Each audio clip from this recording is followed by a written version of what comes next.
Gastric cancer कई तरह के होते हैं। जो मेन होता है उसको हम एडिनोकार्सिनोमा बोलते हैं, जो कि 90-95% केसेस में होता है। जैसे कि जो पेशेंट को सिम्टम्स जो मैंने बताए हैं, अगर वो सिम्टम्स होते हैं तो उसके बाद हम एंडोस्कोपी करते हैं। एंडोस्कोपी में हमें पता चल जाता है कि कैंसर है या नहीं है। जितना जल्दी आप सर्जरी करते हैं उतने बेटर रिजल्ट होते हैं। जैसे अगर आप स्टेज 1 में करते हैं तो 5 ईयर सर्वाइवल अच्छा होता है। जैसे जैसे स्टेज बढ़ती जाती है ऐसे ऐसे प्रोग्नोसिस खराब होता रहता है। दोबारा सर्जरी नॉर्मली नहीं होती है, लेकिन एक बार सर्जरी हो गई और अर्ली स्टेज में होता है और पेशेंट को हम बार बार क्लिनिक में देखते हैं। कुछ जो नए नए जेनेटिक टेस्ट आए हैं, लेकिन जो जापान में होता है, जापान में ये गैस्ट्रिक कैंसर काफ़ी ज़्यादा है। वहाँ पर वो रेगुलर एंडोस्कोपी करते हैं और कई बार ऐसा भी होता है कि बहुत ही अगर अर्ली कैंसर है उसके लिए सर्जरी की भी ज़रूरत नहीं होती है, वो एंडोस्कोपिकली ही हो जाता है उसका ट्रीटमेंट। कोई भी अगर कैंसर होता है, अगर आप हेल्दी डाइट लें, आप रेगुलर एक्सरसाइज करें तो जो कैंसर का रिस्क थोड़ा कम हो जाता है।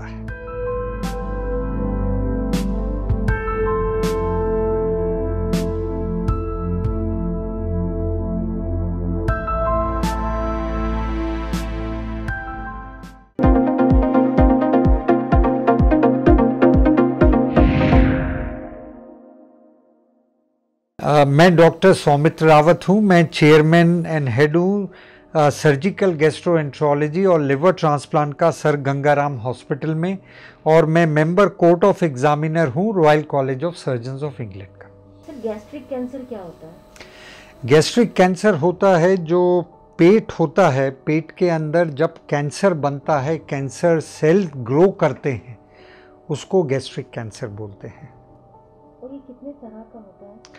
गैस्ट्रिक कैंसर कई तरह के होते हैं। जो मेन होता है उसको हम एडिनोकार्सिनोमा बोलते हैं, जो कि 90-95% केसेस में होता है। और कई बार और भी कैंसर होते हैं जो स्टमक में बनते हैं, जैसे कि लिम्फोमा हो गया, लियोमायोमा हो गया या लियोमायोसार्कोमा हो गया, यानी तो गैस्ट्रो इंटेस्टिनल स्ट्रोमल ट्यूमर हो गया, जिसे हम जिस्ट बोलते हैं। ये सब जो होते हैं वो कैंसर, लेकिन जो मेन कैंसर होता है वो एडिनोकार्सिनोमा होता है। सिम्टम क्या होता है सर? सिम्टम्स ये होता है कि जो पेशेंट को अर्ली सैटाइटी होती है, जैसे उन्हें भूख लगना कम हो गया, ठीक है, फिर उसके बाद उनको पेट में ऊपर वाले हिस्से में दर्द भी हो सकता है, उनको उल्टी भी हो सकती है, और उल्टी में वो खून भी निकल सकता है। और उसके साथ साथ क्या होता है, जो गैस्ट्रिक कैंसर है कई बार थोड़ा थोड़ा ब्लीड करता रहता है, उसके कारण पेशेंट को एनीमिया भी होता है। एनीमिया मतलब आपका हीमोग्लोबिन कम होता है, जिससे कि उन्हें काफ़ी सारा वीकनेस वगैरह हो जाती है। और इसका पता कैसे चलता है? हमें कोई टेस्ट कराना पड़ता है? जैसे कि जो पेशेंट को सिम्टम्स जो मैंने बताए हैं, अगर वो सिम्टम्स होते हैं तो उसके बाद हम एंडोस्कोपी करते हैं। एंडोस्कोपी में हमें पता चल जाता है कि कैंसर है या नहीं है। उसमें जब हम देखते हैं कि स्टमक के अंदर किसी का लीजन है या मांस है जो कि अल्सर टाइप का है, तो उसकी फिर हम लोग बायोप्सी लेते हैं, और जब बायोप्सी लेते हैं उसके बाद कंफर्म होता है कि गैस्ट्रिक कैंसर है। इसका ट्रीटमेंट किस तरीके से लेते हैं? इसका ट्रीटमेंट, अगर गैस्ट्रिक कैंसर अर्ली स्टेज पे डायग्नोस हो गया, जैसे मैंने आपको बताया कि डायग्नोसिस के लिए हम लोग एंडोस्कोपी करते हैं, उसके बाद हम कैंसर को स्टेज करते हैं। स्टेजिंग के लिए हम सीटी स्कैन करते हैं। सीटी स्कैन में ये देखते हैं हम कि जो कैंसर है वो स्टमक के अंदर ही है, कहीं बाहर फैला तो नहीं है। और दूसरा ये भी देखते हैं कि लिम्फ नोड वगैरह हैं वो प्रेजेंट हैं या नहीं हैं। और फैले का मतलब कि गैस्ट्रिक कैंसर और किसी ऑर्गन के साथ तो अटैच नहीं हो गया है या इन्वेड नहीं कर लिया है, और लिवर में तो नहीं चला गया है। अगर जो कैंसर है छोटा है, स्टमक के अंदर है, तो then surgery is the best form of treatment. Surgery करनी पड़ती है, तो क्या ये अर्लियर स्टेज में इसकी सर्जरी करना पॉसिबल है, या आप किसी सेकंड या थर्ड स्टेज के बाद हम लोग इसकी सर्जरी में जाते हैं? उसमें ये होता है, जितना जल्दी आप सर्जरी करते हैं उतने बेटर रिजल्ट होते हैं। जैसे अगर आप स्टेज 1 में करते हैं तो 5 ईयर सर्वाइवल अच्छा होता है। जैसे जैसे स्टेज बढ़ती जाती है ऐसे ऐसे प्रोग्नोसिस खराब होता रहता है। और इसमें आप सर्जरी किस तरीके की करते हैं? सर्जरी जैसे पहले हम लोग करते थे, बड़ा चीरा लगा के सर्जरी करते थे, आजकल दूरबीन से भी करते हैं, जिसे कि लेप्रोस्कोपिक गैस्ट्रेक्टमी बोलते हैं। तो दूरबीन से करने में फ़ायदा क्या रहता है कि अंदर जो सर्जरी होती है या जो स्टमक का हम पोर्शन निकालते हैं, जब पूरा स्टमक निकालते हैं, सर्जरी अंदर पूरी उतनी ही होती है जो ओपन सर्जरी में होता है, लेकिन जो चीरा लगता है वो छोटा लगता है। चीरा छोटा लगने से पेशेंट को जो ऑपरेशन के बाद दर्द होता है वो कम होता है। कम दर्द होता है तो पेशेंट की जो ब्रीदिंग वगैरह है वो नॉर्मल रहती है। तो चेस्ट इन्फेक्शन के जो वो होते हैं, चेस्ट इन्फेक्शन के रिस्क होते हैं वो काफ़ी कम हो जाते हैं। ब्लड लॉस भी लेप्रोस्कोपिक में कम होता है। हर्निया बनने के चांसेस भी कम होते हैं और पेशेंट की जो रिकवरी है वो फास्टर होती है। डॉक्टर साहब, क्या ऐसा भी होता है कि सर्जरी के बाद पेशेंट की लाइफस्टाइल थोड़ी बेटर तो हो जाती है, क्या कुछ टाइम के बाद दोबारा सर्जरी की नौबत पड़ती है? नहीं, दोबारा सर्जरी नॉर्मली नहीं होती है, लेकिन एक बार सर्जरी हो गई और अर्ली स्टेज में होता है और पेशेंट को हम बार बार क्लिनिक में देखते हैं। जैसे इनिशियली हम लोग थोड़ा जल्दी देखते हैं, फिर बाद में हम लोग हर 6 महीने बाद पेशेंट को देखते हैं और उनके रेगुलर हम लोग सीटी स्कैन करा के देखते हैं कोई रिकरेंस वगैरह तो नहीं है। पेट का कैंसर जो है, क्या ये क्यूरेबल है? इससे बचा जा सकता है? बिल्कुल क्यूरेबल है अगर अर्ली स्टेज, जैसे मैंने कहा, इसीलिए हम लोग बोलते हैं अगर किसी को सिम्टम्स हैं उसको इग्नोर मत करिए। आप डॉक्टर के पास जाइए, डॉक्टर आपका टेस्ट कराएंगे।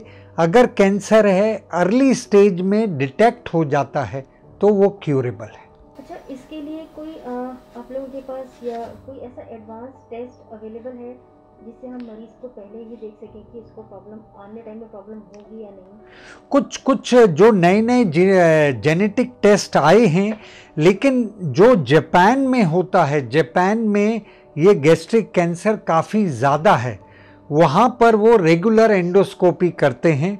और कई बार ऐसा भी होता है कि बहुत ही अगर अर्ली कैंसर है उसके लिए सर्जरी की भी ज़रूरत नहीं होती है, वो एंडोस्कोपिकली ही हो जाता है उसका ट्रीटमेंट। उसी के दौरान उसी से ही ठीक हो जाता है, बहुत अर्ली कैंसर। अच्छा, इस कैंसर में भी क्या फैमिली हिस्ट्री होता है कुछ, क्या हेरिडिटरी होता है इसके? हाँ, फैमिली हिस्ट्री, जेनेटिक जो फैमिली हिस्ट्री है वो इम्पॉर्टेंट है। एक जेनेटिक जो कोलोरेक्टल कैंसर होता है उसका भी रिस्क स्टमक कैंसर में थोड़ा सा ज़्यादा होता है।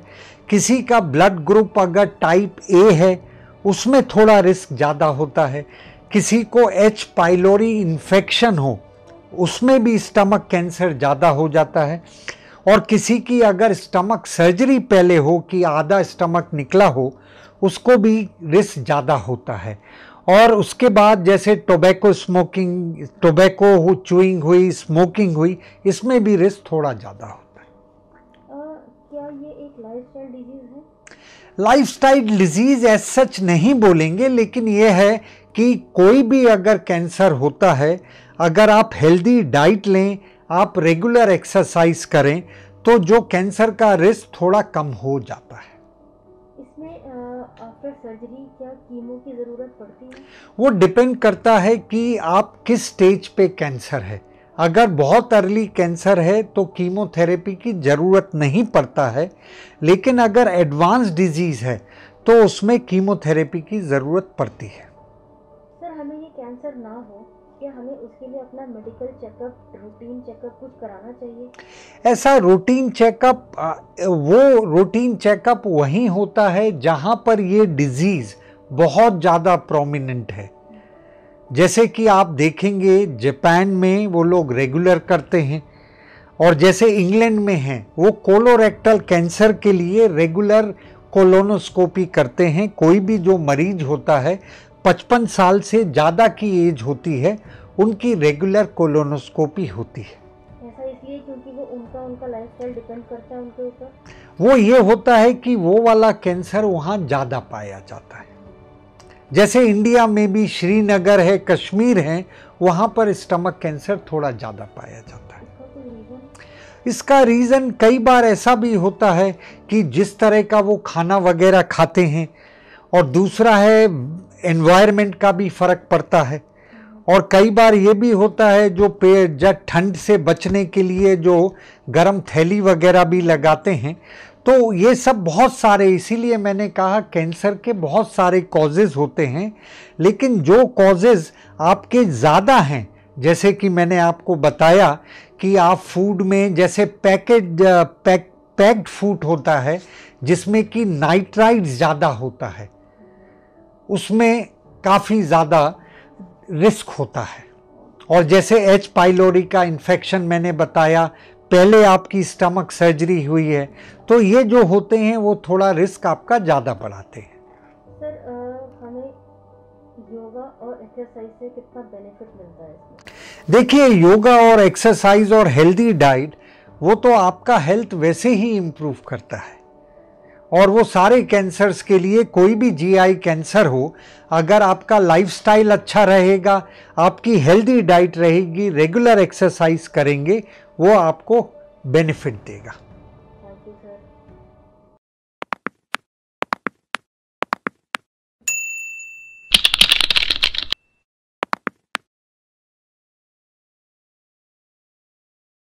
सेहत से जुड़ी और अधिक जानकारी के लिए हमसे जुड़े रहें। हमें लाइक करना, सब्सक्राइब करना, शेयर करना और कमेंट करना ना भूलें।